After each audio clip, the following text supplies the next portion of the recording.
this knowledge of how a lot of sexual partners makes women unmarriable. This used to be known. This used to be common knowledge. You know, we look at the past and we think, oh, those Victorians, how ridiculous they were. You know, like they think the world was flat or something like that. Or, you know, they didn't know anything about antibiotics. They didn't have any cell phones. How ignorant. Oh, no. They knew. They knew a lot about human nature, male nature, female nature, the government. They knew. They built the whole civilization that we can't even remotely sustain. And we sort of look down at them like, oh, primitive. No, they're so repressed. By God, have you seen movies these days? A little bit of repression would be a really, really wonderful thing. Have you seen Disney stars these days after they seem to turn about 18 in 1 second? Woo! Off goes the bra, out come the tits, and everyone who's like, oh, that's my childhood that's there on a wrecking ball. I can't watch it anymore. Please, a little restraint would be a wonderful thing.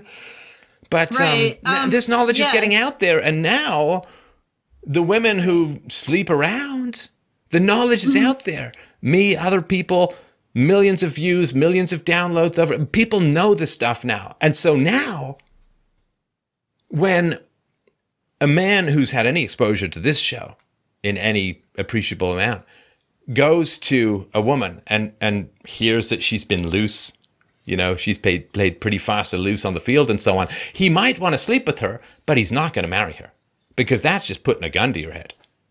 Because she is going to divorce your ass, and she's going to be crazy, and she's going to be unstable, and she's going to be a bad mom, and she's going to take you to family court, and she is going to destroy your life.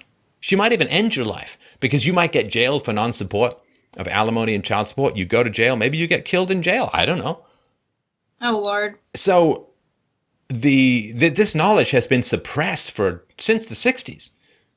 Don't slut shame. It's like, I don't care about slut shaming. I care about statistics. And women who've slept with a lot of guys will divorce you almost for sure. And it's not like all the women, like the 15% or so who won't divorce you, it's not like you have a great marriage anyway. I mean, you may pray for divorce. You may pray to be at one of those dinner tables and swallow the piece of unpeeled shrimp and have it lodge in your esophagus and choke your way into a happier place. I don't know. But now the knowledge is out there. So I'm sorry. Like, I'm angry at your friends who sleep around or your ex-friends who sleep around, but I also feel very sorry for them because they've been lied to, and men have been lied to, as if women can just do this with no repercussions, like we never evolved as a species based on sexual restraint. Civilization itself is sexual restraint. Nothing more, nothing less. Everything else is window dressing.